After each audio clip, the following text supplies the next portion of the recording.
حکیم صاحب خدا کے لیے میری بات سنیں، آپ ایسے مایوس ہو کر نہیں جا سکتے۔ میری بچی کی نبض ابھی چل رہی ہے، دیکھیں اس کی آنکھیں ابھی کھلی ہیں۔ میں نے حکیم کا دامن پکڑتے ہوئے تقریباً چیختے ہوئے کہا، مگر اس بوڑھے طبیب نے بڑی بے رخی سے اپنا دامن چھڑایا اور اپنا تھیلا کندھے پر رکھتے ہوئے بولا، سالار، میں تمہیں پچھلے 3 دن سے سمجھا رہا ہوں کہ یہ کوئی عام بیماری نہیں ہے۔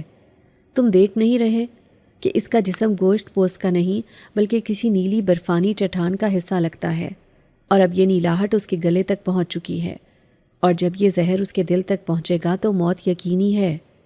اس کا علاج دوا میں نہیں ہے۔ میں تمہیں جھوٹی تسلی نہیں دے سکتا۔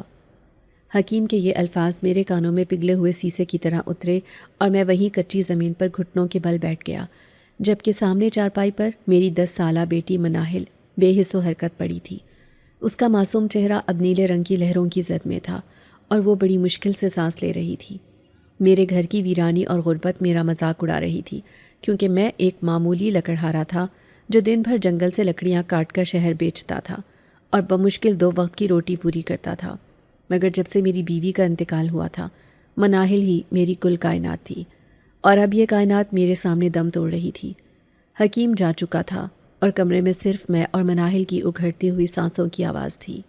با با مناہل کی کمزور سی آواز نے مجھے چونکا دیا، اور میں بھاگ کر اس کے سرہانے جا بیٹھا۔ بابا، مجھے ٹھنڈ لگ رہی ہے، بہت بہت ٹھنڈ۔ اس کے دانت بج رہے تھے، اور میں نے جلدی سے وہ اکلوتا کمبل جو گھر میں موجود تھا اس کے اوپر ڈال دیا، مگر میں جانتا تھا کہ یہ ٹھنڈ باہر کی نہیں، اس کے اندر کی ہے جو اسے ختم کر رہی ہے۔ مجھے اچانک اس فقیر کی بات یاد آئی جو مجھے 2 ہفتے پہلے بازار میں ملا تھا، جب میں مناہل کی دوائی لینے کے لیے مارا مارا پھر رہا تھا۔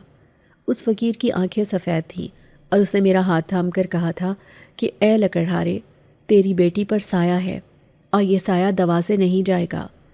میں نے اس وقت اسے دیوانہ سمجھ کر جھڑک دیا تھا، مگر اس نے جاتے جاتے میرے کان میں سرگوشی کی تھی کہ اگر اسے بچانا چاہتے ہو تو کالے جنگل کے قلب میں جاؤ۔ وہاں ایک ایسا درخت ہے جس کے تنے میں حیات جاویداں بہتی ہے۔ اگر تم اس درخت کو کاٹ کر اس کا گوند لے آؤ اور اپنی بیٹی کو پلا دو تو وہ موت کے منہ سے بھی واپس آ جائے گی۔ میں اس وقت اس بات کو بھول گیا تھا، کیونکہ کالا جنگل ہمارے گاؤں کے لیے ایک ممنوعہ علاقہ تھا جہاں جانے والا کبھی واپس نہیں آیا تھا، اور بڑے بوڑھے کہتے تھے کہ وہاں جنات کا بسیرا ہے۔ مگر آج جب مناہل کی زندگی کی ڈور ٹوٹ رہی تھی تو مجھے وہ فقیر مسیحا لگ رہا تھا۔ میں نے دیوار پر لٹکے اپنے پرانے لوہے کے کلہاڑے کی طرف دیکھا، جس کی دھار کو میں نے کل ہی تیز کیا تھا، اور ایک جنونی فیصلہ میرے ذہن میں گونجنے لگا۔ میں اپنی بیٹی کو یوں مرتے نہیں دیکھ سکتا، چاہے مجھے جہنم کے دروازے پر ہی کیوں نہ جانا پڑے۔ میں نے مناہل کے ماتھے پر بوسہ دیا جو برف کی طرح ٹھنڈا تھا، اور دل ہی دل میں عہد کیا کہ یا تو میں شفا لے کر آؤں گا یا پھر میری لاش بھی اسی جنگل میں گل جائے گی۔ میں نے کلہاڑا اٹھایا اور گھر کا دروازہ باہر سے بند کر کے اندھیری رات کے سینے کو چیرتا ہوا گاؤں کی حدود سے باہر نکل کھڑا ہوا۔ ہواؤں میں ایک عجیب سی سرسراہٹ تھی، جیسے وہ مجھے روکنے کی کوشش کر رہی ہوں، مگر میں نے مڑ کر نہیں دیکھا۔ گاؤں سے نکلتے ہی کچی سڑک ویران ہو گئی، اور دور سامنے کالے جنگل کے درخت دیو ہیکل راکشسوں کی طرح کھڑے دکھائی دے رہے تھے، جن کی شاخیں آسمان کو چھو رہی تھیں، اور ان میں سے گزرنے والی ہوا کی آواز ایسی تھی جیسے کوئی مسلسل رو رہا ہو۔ میرے قدموں کی آواز خشک پتوں پر ایک ردھم پیدا کر رہی تھی، اور میرا دل تیزی سے دھڑک رہا تھا، مگر میری آنکھوں کے سامنے صرف مناہل کا نیلا پڑتا ہوا چہرہ تھا۔ لوگ کہتے تھے کہ کالے جنگل میں قدم رکھتے ہی انسان کو وہم ہونے لگتے ہیں، اور شاید وہ سچ کہتے تھے، کیونکہ جیسے ہی میں نے جنگل کی حدود میں پہلا قدم رکھا، مجھے محسوس ہوا کہ میرے دائیں بائیں کوئی تیزی سے گزرا ہے۔ میں نے کلہاڑا مضبوطی سے تھام لیا اور اونچی آواز میں بولا، کون ہے وہاں؟ سامنے آؤ، میں تم سے ڈرنے والا نہیں ہوں، میں صرف اپنی بیٹی کی زندگی لینے آیا ہوں۔ میری آواز درختوں سے ٹکرا کر واپس آ گئی، اور جواب میں صرف ایک الو کی منحوس چیخ سنائی دی۔ میں آگے بڑھتا گیا اور جنگل گھنا ہوتا گیا، یہاں تک کہ چاند کی روشنی بھی زمین تک پہنچنا بند ہو گئی، اور مجھے اپنے اندازے سے راستہ بنانا پڑ رہا تھا۔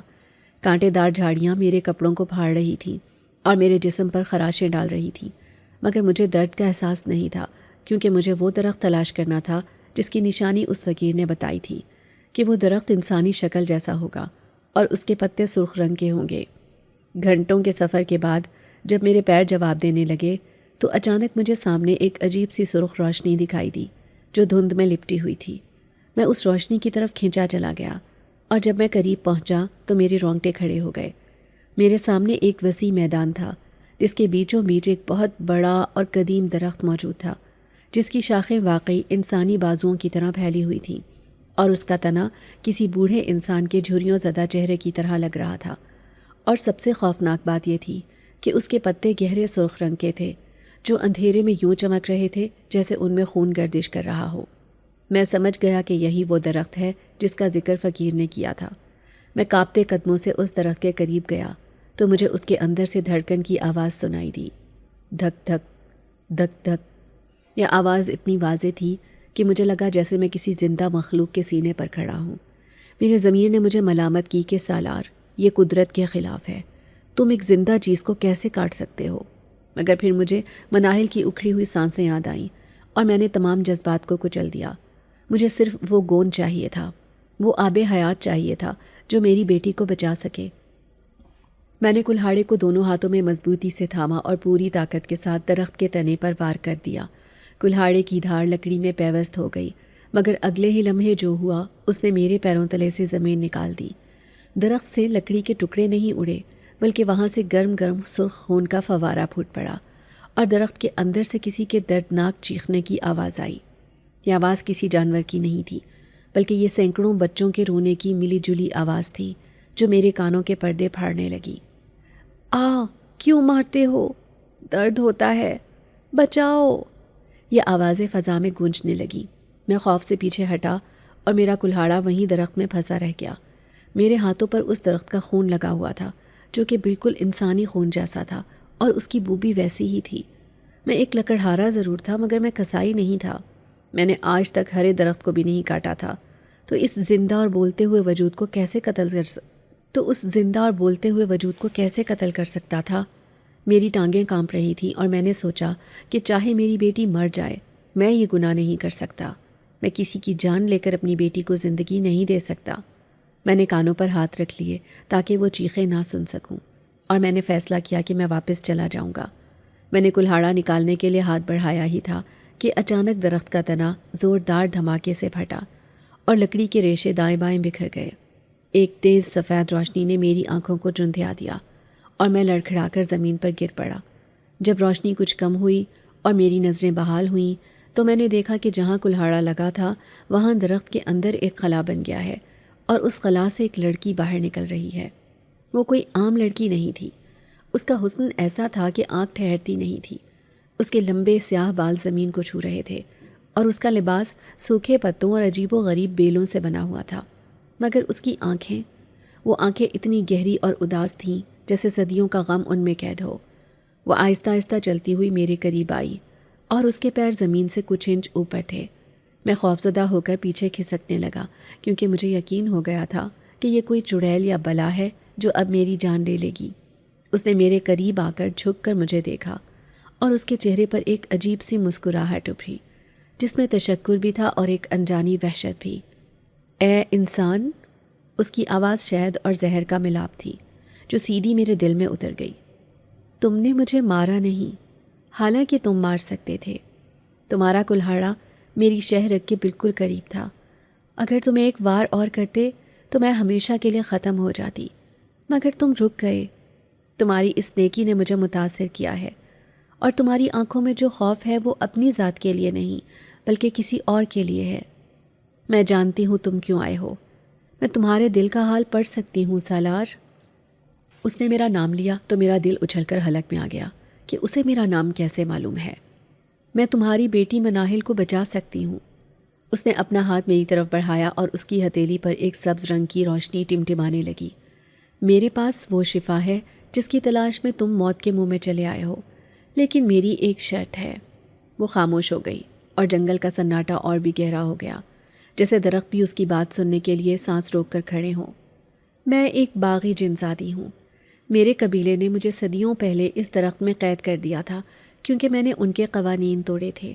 آج تمہارے اس وار نے میری قید کی زنجیریں کمزور کر دی ہیں، مگر میں مکمل آزاد تب ہوں گی جب کوئی انسان مجھے اپنی مرضی سے اپنے گھر پناہ دے گا۔ اگر تم مجھے اپنے ساتھ لے جاؤ اور مجھے اپنے گھر میں رہنے کی جگہ دو تو میں وعدہ کرتی ہوں کہ میں روز تمہاری بیٹی کا علاج کروں گی اور اسے مکمل صحت یاب کر دوں گی۔ بولو سالار، کیا تمہیں یہ سودا منظور ہے؟ میں شش و پنج میں پڑ گیا۔ ایک طرف ایک انجانی جنزادی تھی جس کے بارے میں مجھے کچھ معلوم نہیں تھا کہ وہ کون ہے اور اس کے ارادے کیا ہیں، اور دوسری طرف میری پھول سی بیٹی تھی جو ہر گزرتے لمحے کے ساتھ موت کے قریب جا رہی تھی۔ میرا دماغ کہہ رہا تھا کہ جاگ جاؤ سالار، بھاگ جاؤ، یہ دھوکہ ہے، یہ کوئی نئی مصیبت ہے۔ مگر میرا باپ والا دل مجھے مجبور کر رہا تھا کہ اگر مناہل بچ سکتی ہے تو میں ہر خطرہ مول لینے کو تیار ہوں۔ میں نے لرزتے ہوئے ہونٹوں سے پوچھا، کیا تم سچ کہہ رہی ہو؟ کیا میری بیٹی واقعی ٹھیک ہو جائے گی؟ جنزادی نے اس بات میں سر ہلایا اور اس کی آنکھوں میں ایک عجیب سی چمک لہرائی۔ میں نے کہا، ٹھیک ہے، میں تمہیں اپنے ساتھ لے جاؤں گا، بس میری بیٹی کو بچا لو۔ جیسے ہی میں نے یہ الفاظ کہے، اس جنزادی کے چہرے پر ایک فاتحانہ مسکراہٹ پھیل گئی اور اس نے میرا ہاتھ تھام لیا۔ اس کا ہاتھ برف کی طرح ٹھنڈا تھا، مگر اس میں ایک عجیب کرنٹ تھا جس نے میرے پورے جسم کو جھنجھوڑ دیا۔ میں نے اپنا کلہاڑا زمین سے اٹھایا جو اب عجیب طرح سے بھاری لگ رہا تھا، اور اس جنزادی کو جس نے اپنا نام اشال بتایا تھا اپنے ساتھ لے کر گاؤں کی طرف واپسی کا سفر شروع کیا۔ گھر کا وہ بوسیدہ دروازہ جسے میں کچھ گھنٹے پہلے مایوسی کے عالم میں بند کر کے گیا تھا، اب میرے لیے امید کا نیا در بن چکا تھا، اور میرے ساتھ چلنے والی وہ پراسرار دوشیزہ جس کا نام اشال تھا خاموشی سے میرے قدموں کے پیچھے چل رہی تھی۔ رات کا پچھلا پہر تھا اور پورا گاؤں گہری نیند میں ڈوبا ہوا تھا، یہاں تک کہ گلی کے آوارہ کتے بھی جو عام طور پر اجنبی کو دیکھ کر بھونکتے ہیں، آج اشال کو دیکھ کر دم دبا کر نالیوں میں چھپ گئے تھے، جیسے وہ اس وجود کی حقیقت انسانوں سے بہتر جانتے ہوں۔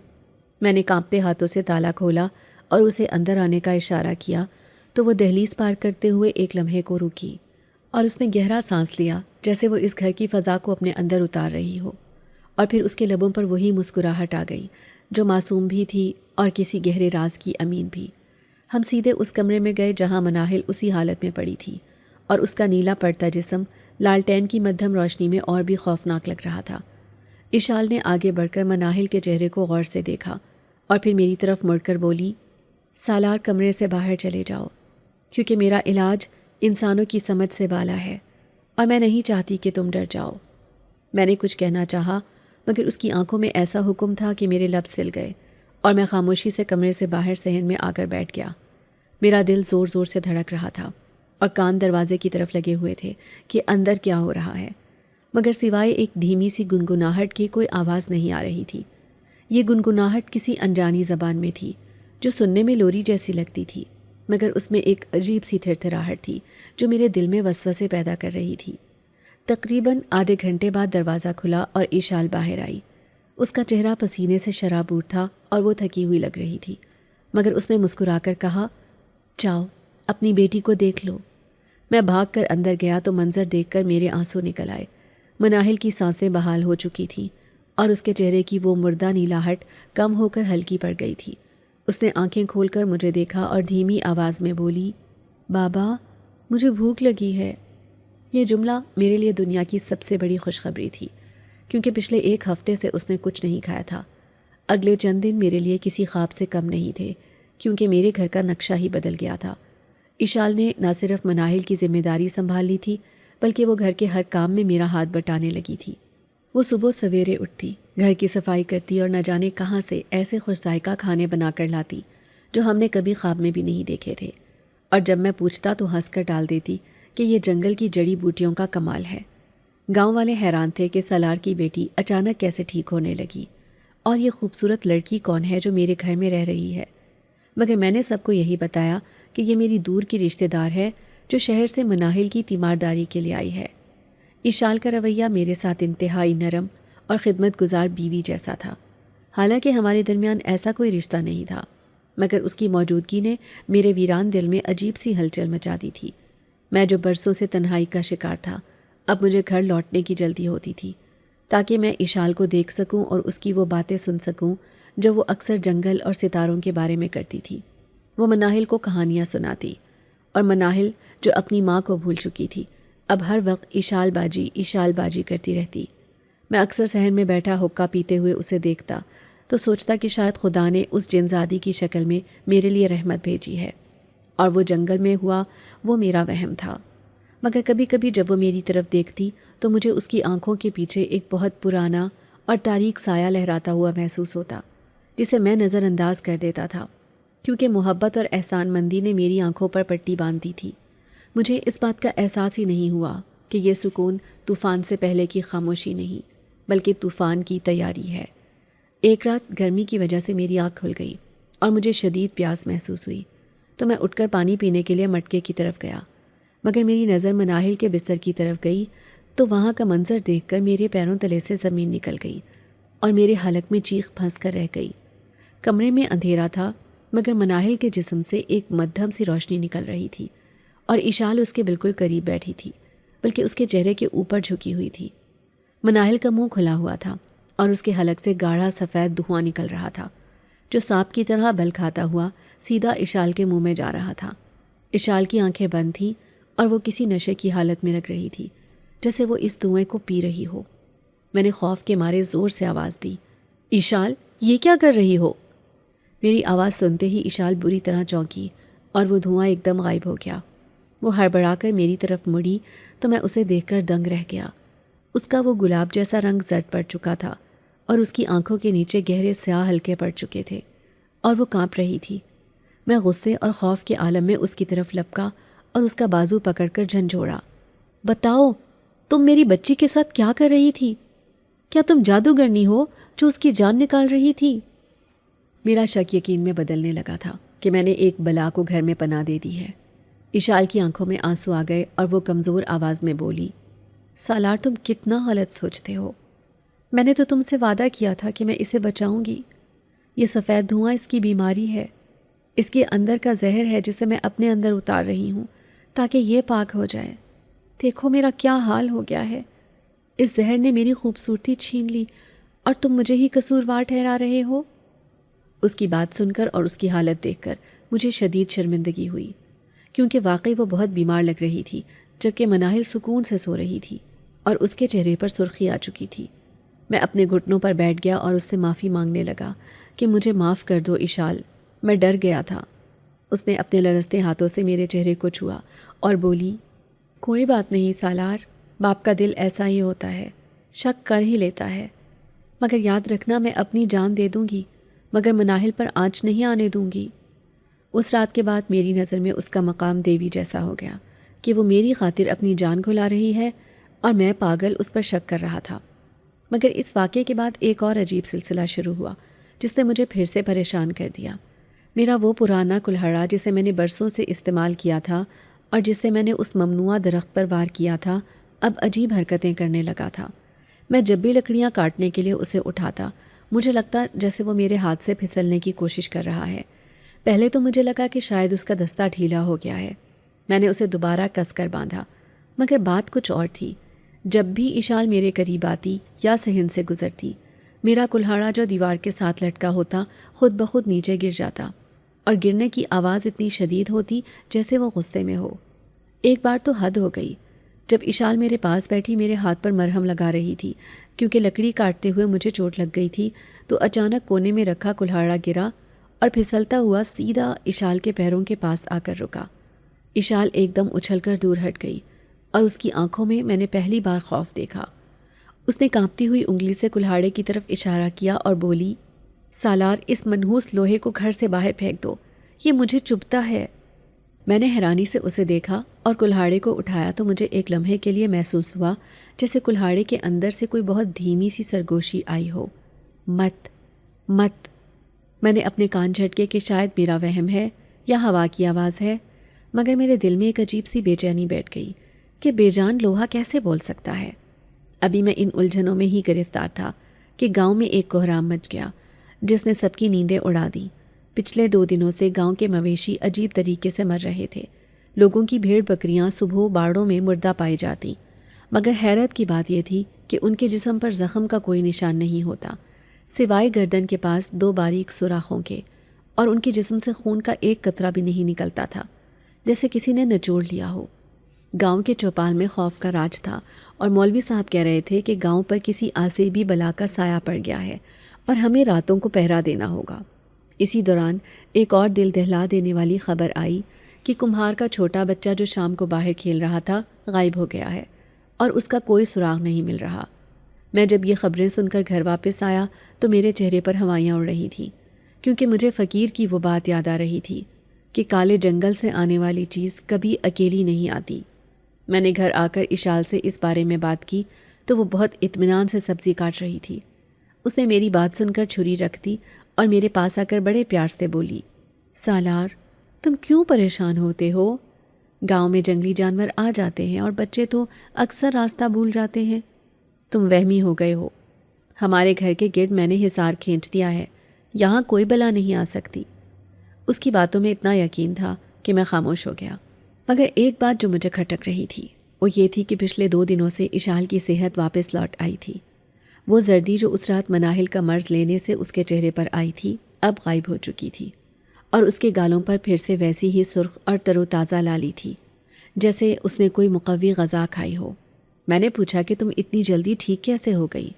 تو وہ مسکرا کر بولی، تمہاری محبت اور خدمت نے مجھے ٹھیک کر دیا سالار۔ میں اس کی چکنی چپڑی باتوں میں آ گیا، مگر میں نہیں جانتا تھا کہ جب میں رات کو گہری نیند سو جاتا ہوں تو اشال خاموشی سے بستر سے اٹھتی ہے اور پچھلے دروازے سے باہر اندھیرے میں غائب ہو جاتی ہے، اور جب وہ واپس آتی ہے تو اس کی آنکھوں میں وہی چمک ہوتی ہے جو میں نے اس رات جنگل کے درخت میں دیکھی تھی۔ گاؤں کی فضا میں پھیلی ہوئی وہ پراسرار موت کی خاموشی اب میرے گھر کی دیواروں میں بھی سرایت کر چکی تھی، اور مجھے ہر وقت ایسا لگتا تھا جیسے میرے چاروں طرف اندیکھی آنکھیں پہرا دے رہی ہیں۔ اشال کی صحت تو گلاب کی طرح کھل اٹھی تھی، مگر میرے دل کا بوجھ بڑھتا جا رہا تھا، کیونکہ مناہل جو کچھ دن پہلے تک ہنس رہی تھی اب دوبارہ چپ رہنے لگی تھی۔ وہ سارا دن بستر پر لیٹی چھت کو گھورتی رہتی، اور اس کی آنکھوں میں ایک عجیب سا خالی پن آ گیا تھا، جیسے اس کا جسم تو وہاں ہو مگر روح کہیں اور بھٹک رہی ہو۔ میں جب بھی اس سے بات کرنے کی کوشش کرتا وہ مجھے اجنبی نظروں سے دیکھتی اور کروٹ بدل دیتی۔ اشال مجھے تسلی دیتی کہ یہ دوا کا اثر ہے اور اسے آرام کی ضرورت ہے، مگر میرا باپ والا دل کہہ رہا تھا کہ کچھ بہت غلط ہو رہا ہے، کچھ ایسا جسے میری عقل سمجھنے سے قاصر ہے۔ اسی بے چینی اور گھٹن کے عالم میں ایک شام جب سورج غروب ہو رہا تھا اور آسمان پر لالی ایسے پھیلی تھی جیسے کسی نے خون بکھیر دیا ہو، میرے دروازے پر ایک زوردار دستک ہوئی۔ یہ دستک عام نہیں تھی، بلکہ اس میں ایک وحشت اور جلد بازی تھی، جیسے باہر کھڑا شخص زندگی اور موت کی کشمکش میں ہو۔ میں نے چونک کر دروازے کی طرف دیکھا اور پھر اشال کی طرف جو صحن میں بیٹھی میرے لیے کھانا نکال رہی تھی۔ دستک کی آواز سنتے ہی اشال کے ہاتھ رک گئے اور اس کے چہرے پر ایک ناگوار سی لکیر ابھری۔ سالار مت کھولو، اس نے سخت لہجے میں کہا۔ کوئی مانگنے والا ہوگا یا پھر وہی گاؤں والے جو اپنے وہموں کا علاج کروانے آ جاتے ہیں۔ مگر دستک مسلسل تیز ہوتی جا رہی تھی اور ساتھ ہی باہر سے کسی کے چیخنے کی آواز آئی، سالار دروازہ کھولو ورنہ بہت دیر ہو جائے گی، خدا کے لیے دروازہ کھولو۔ یہ آواز جانی پہچانی تھی، یہ اسی فقیر کی آواز تھی جس نے مجھے کالے جنگل کا راستہ بتایا تھا۔ میں نے اشال کی تنبیہ کو نظر انداز کیا اور تیزی سے اٹھ کر دروازے کی طرف بھاگا۔ جیسے ہی میں نے کنڈی کھولی وہ بوڑھا فقیر تقریباً گرتا پڑتا اندر داخل ہوا۔ اس کی حالت غیر تھی، اس کا سانس پھولا ہوا تھا اور اس کا لباس جگہ جگہ سے پھٹا ہوا تھا، جیسے وہ کانٹوں سے گزر کر آیا ہو، مگر اس کی سفید بے نور آنکھوں میں جو خوف تھا اس نے مجھے ہلا کر رکھ دیا۔ اس نے اندر آتے ہی میرا گریبان پکڑ لیا اور چیخ کر بولا، تم نے یہ کیا کیا سالار؟ تم نے میری بات کا الٹ مطلب لے لیا۔ میں نے تمہیں گوند لانے کو کہا تھا، آفت لانے کو نہیں۔ تم موت کو اپنے گھر لے آئے ہو۔ میں اس کی بات سمجھ نہیں پا رہا تھا۔ میں نے اسے سہارا دے کر بٹھانے کی کوشش کی اور کہا، بابا جی آپ پرسکون ہو جائیں، میں نے تو وہی کیا جو آپ نے کہا تھا۔ میں وہ درخت کاٹ کر… میری بات ابھی منہ میں ہی تھی کہ فقیر نے میری بات کاٹ دی اور اس کا جسم کانپنے لگا۔ نہیں سالار، مجھے گاؤں میں داخل ہوتے ہی اس کی بساند آ گئی تھی۔ وہ گوند نہیں تھی، وہ اس کی قید تھی۔ تم نے سیل توڑ دی۔ وہ کہاں ہے؟ وہ چھلاوا کہاں ہے؟ فقیر نے گردن ادھر ادھر گھمائی جیسے وہ اپنی نابینا آنکھوں سے بھی کچھ دیکھ رہا ہو۔ اسی لمحے کمرے کے دروازے پر ایشال آ کھڑی ہوئی۔ آج اس کا روپ وہ نہیں تھا جو میں پچھلے کئی دنوں سے دیکھ رہا تھا۔ اس کے چہرے پر معصومیت کی جگہ ایک بھیانک سرد مہری تھی اور اس کی آنکھیں انگاروں کی طرح دہک رہی تھیں۔ فقیر نے شاید اس کی موجودگی کو محسوس کر لیا تھا۔ وہ وہیں زمین پر بیٹھ گیا اور کانپتے ہوئے ہاتھ سے اس کی طرف اشارہ کرتے ہوئے بولا، تو تم ہو روح خور، صدیوں پرانی بلا۔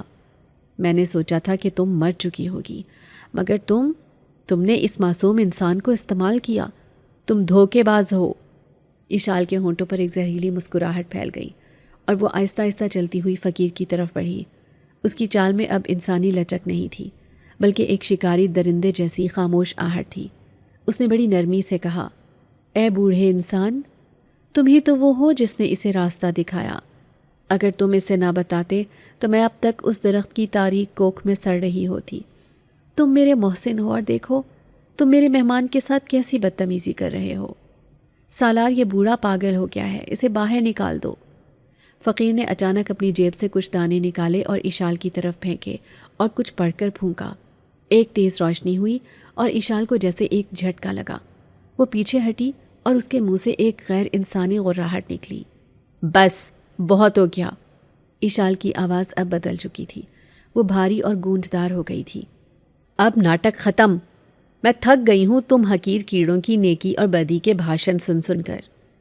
اس نے اپنا ہاتھ ہوا میں بلند کیا اور میری آنکھوں کے سامنے ایک ایسا منظر تھا جس نے میرے پیروں سے جان نکال دی۔ اس فقیر کا جسم کسی غیبی طاقت کے اثر سے خود بخود ہوا میں بلند ہو گیا۔ وہ ہاتھ پاؤں مار رہا تھا اور اس کے گلے سے گھٹن زدہ آوازیں نکل رہی تھی، جیسے کوئی اس کا گلا دبا رہا ہو۔ میں چیخا، اشال یہ کیا کر رہی ہو؟ اسے چھوڑ دو، یہ مر جائے گا۔ مگر اشال نے میری طرف دیکھے بغیر اپنے ہاتھ کو ایک جھٹکا دیا اور فقیر کا جسم کسی کھلونے کی طرح اڑتا ہوا صحن کی دیوار سے جا ٹکرایا۔ ایک زوردار دھماکہ ہوا اور ہڈیوں کے ٹوٹنے کی کریہ آواز گونجی۔ فقیر کا جسم دیوار سے پھسل کر نیچے گرا اور ساکت ہو گیا۔ اس کے سر سے خون بہہ کر صحن کی مٹی کو لال کر رہا تھا۔ میں پتھر کا ہو چکا تھا۔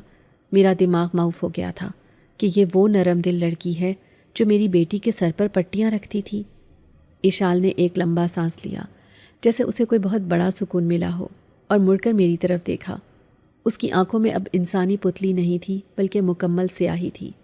سالار، تم کیوں کانپ رہے ہو؟ کیا تم مجھ سے ڈر رہے ہو؟ تم تو مجھ سے محبت کرنے لگے تھے نا؟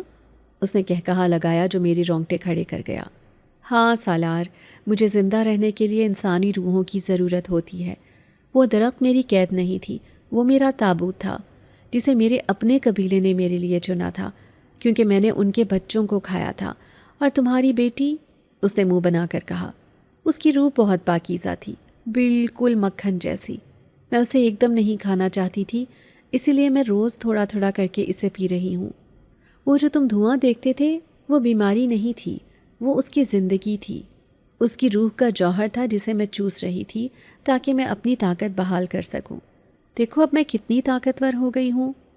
میں نے غصے اور نفرت کی آگ میں جل اٹھا اور میں نے آؤ دیکھا نہ تاؤ سیدھا اس کی طرف لپکا تاکہ اس کا گلا دبا دوں، مگر میں اس تک پہنچ بھی نہیں پا رہا تھا کہ ایک نادیدہ دیوار سے ٹکرا کر میں دور جا گرا۔ اشال ہنستی رہی اور بولی، تم مجھے نہیں مار سکتے سالار، تم تو میرے محافظ ہو، میرے پالتو جانور ہو جس نے مجھے آزاد کیا۔ میں تمہیں نہیں ماروں گی کیونکہ مجھے تم سے ایک عجیب سی انسیت ہو گئی ہے، بالکل ویسے جیسے انسان کتے پال لیتے ہیں۔ میں تمہیں بھی اپنے جیسا بنا لوں گی، ایک لازوال وجود، بس ذرا مناہل کا آخری قطرہ نچوڑ لوں۔ میں نے اٹھنے کی کوشش کی مگر میرا جسم شل ہو چکا تھا۔ میں نے رینگتے ہوئے مناہل کے کمرے کی طرف دیکھا جہاں اب مکمل خاموشی تھی۔ اشال نے پورے گھر کے گرد ایک ایسا جادوئی حصار بنا دیا تھا کہ اب باہر کی دنیا سے ہمارا رابطہ کٹ چکا تھا۔ نہ کوئی اندر آ سکتا تھا اور نہ ہم باہر جا سکتے تھے۔ رات گہری ہو چکی تھی اور فقیر کی لاش صحن میں پڑی مجھے اپنی غلطی کا احساس دلا رہی تھی۔ مناہل اب کومے میں جا چکی تھی، اس کا جسم بالکل ٹھنڈا تھا اور سانس کی ڈور اتنی باریک تھی کہ کسی بھی وقت ٹوٹ سکتی تھی۔ میں کمرے کے کونے میں دبک کر بیٹھ گیا۔ میں ایک ہارا ہوا جواری تھا جس نے اپنی بیٹی کی زندگی کی بازی لگائی اور سب کچھ ہار گیا۔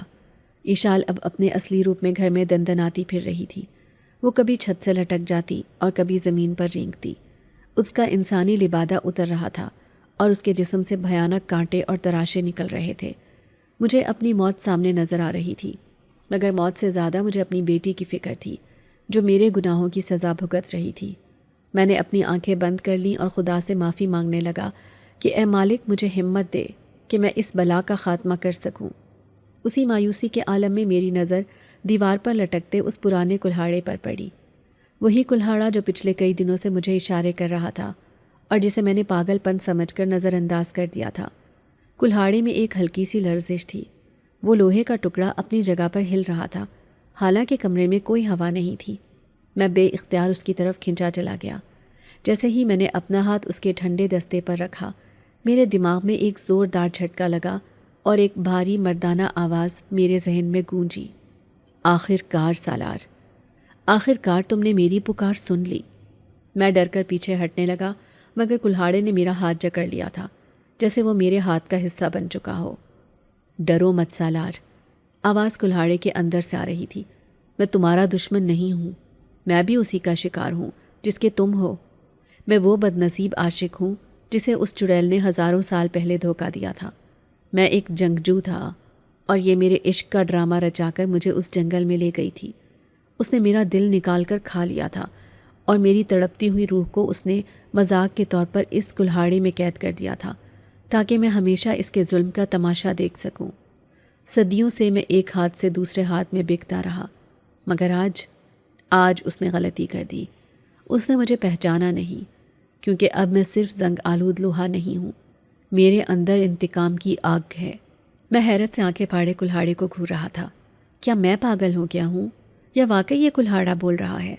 کلہاڑے کی آواز دوبارہ آئی، سالار وقت کم ہے، وہ مناہل کی آخری سانسیں لینے کی تیاری کر رہی ہے۔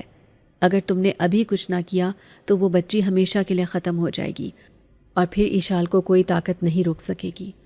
مگر اسے مارنا آسان نہیں ہے، اس کا جسم لوہے یا آگ سے نہیں مرتا، اس کی جان اس کے جسم میں ہے ہی نہیں۔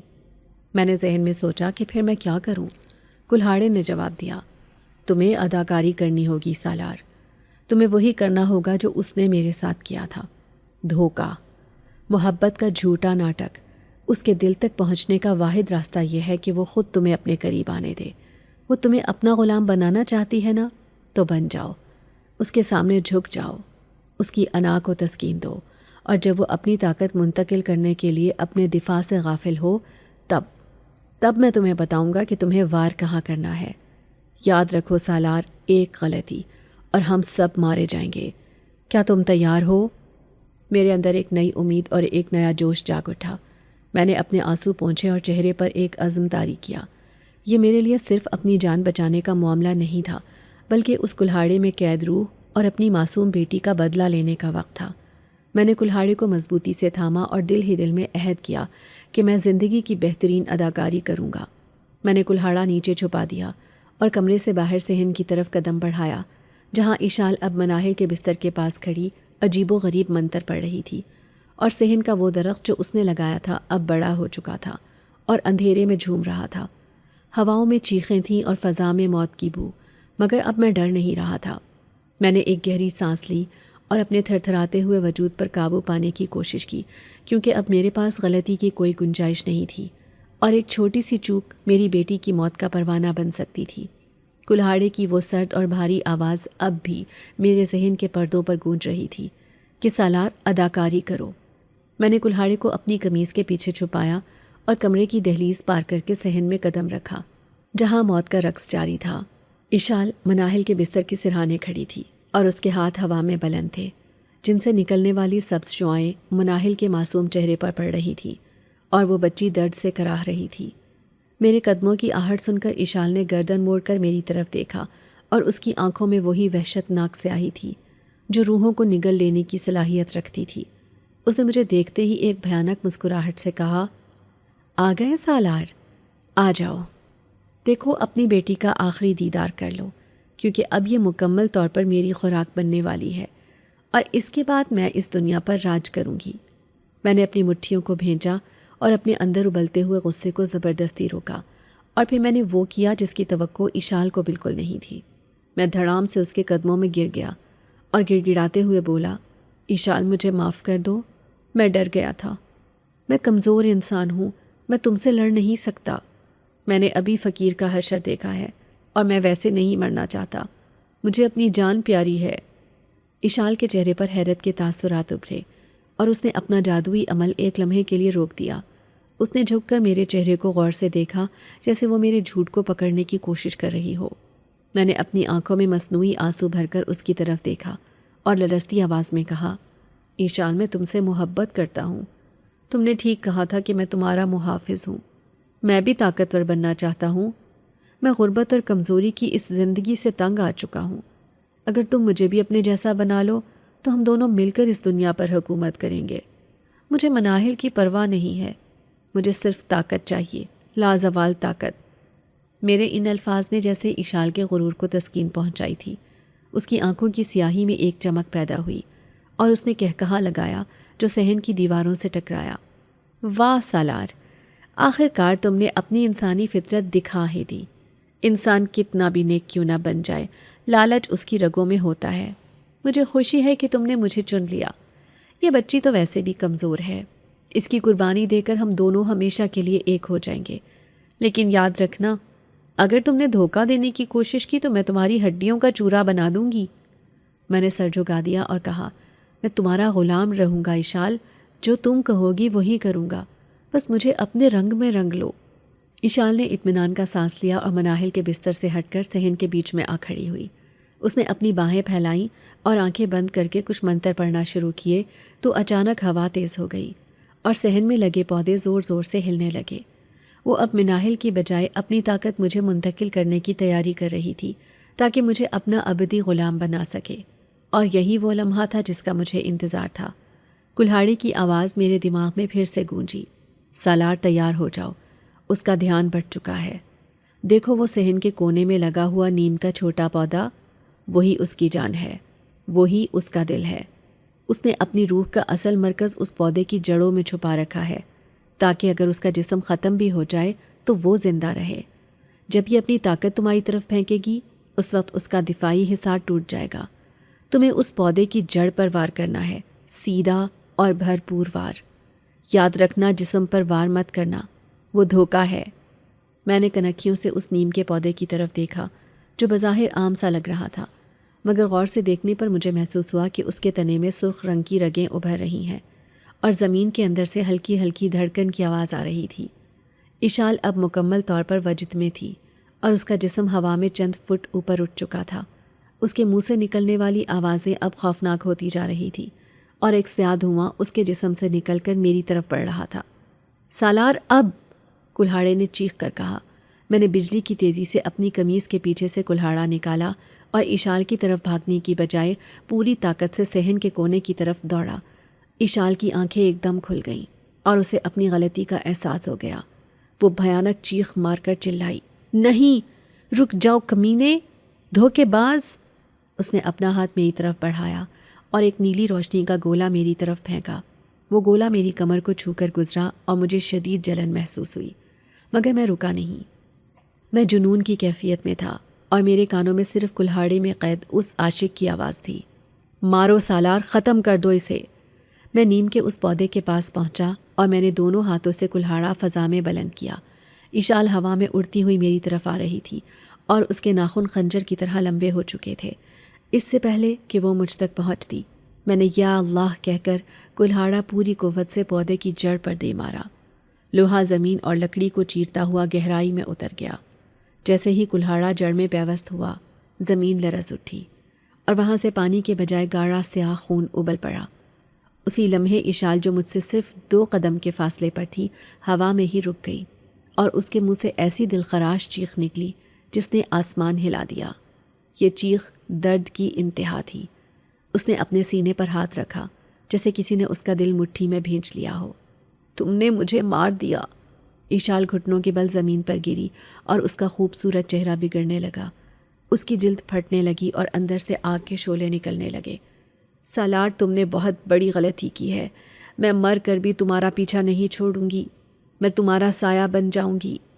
اس کا جسم راکھ بن کر بکھرنے لگا اور وہ سیاہ دھواں جو اس نے مناہل سے نکالا تھا وہ واپس مناہل کی طرف تیرتا ہوا چلا گیا۔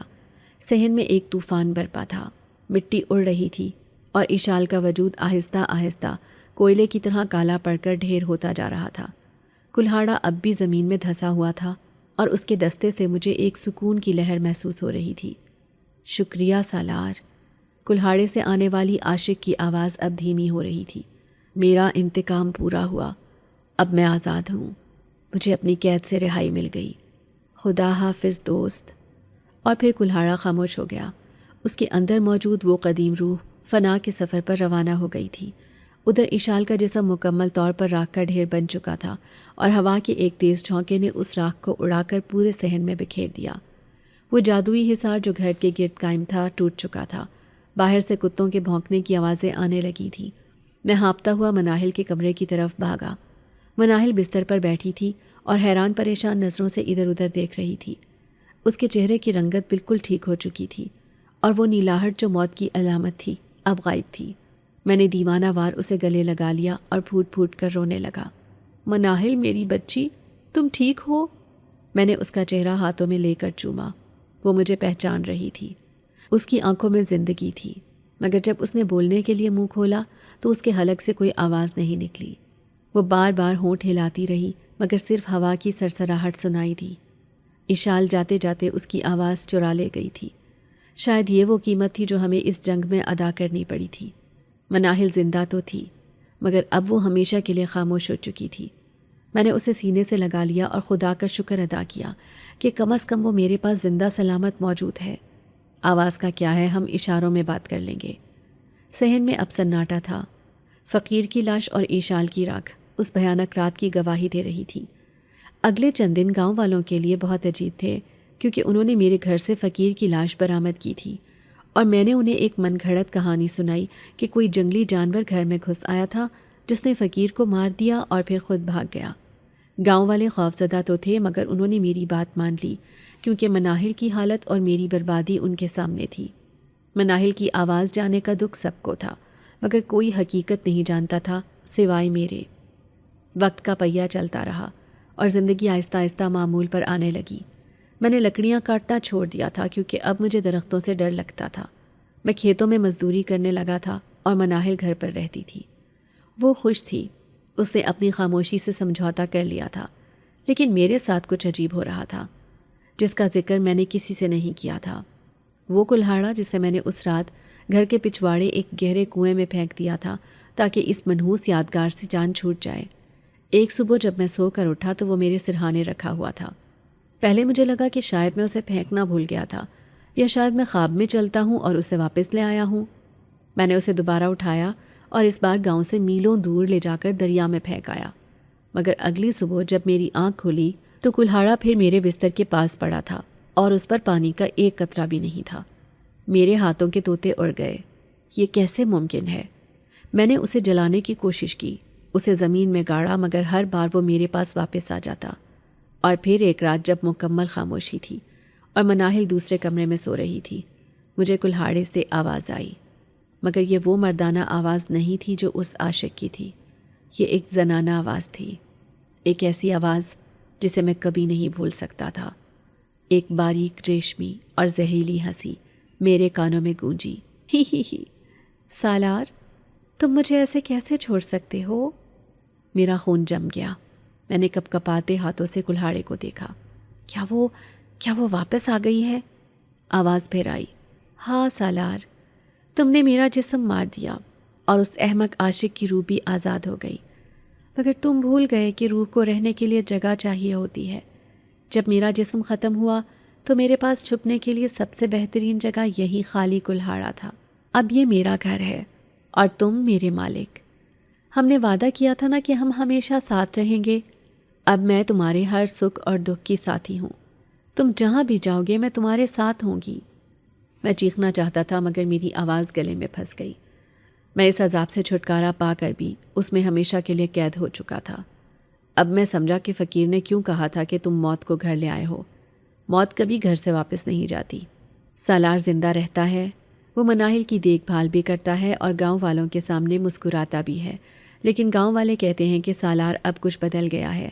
وہ اکثر اکیلے میں اپنے کلہاڑے سے باتیں کرتا ہے اور جب وہ لکڑیاں کاٹنے جنگل جاتا ہے تو لوگوں کو اس کے کلہاڑے کے چلنے کی آواز کے ساتھ ایک عورت کے ہنسنے کی آواز بھی آتی ہے۔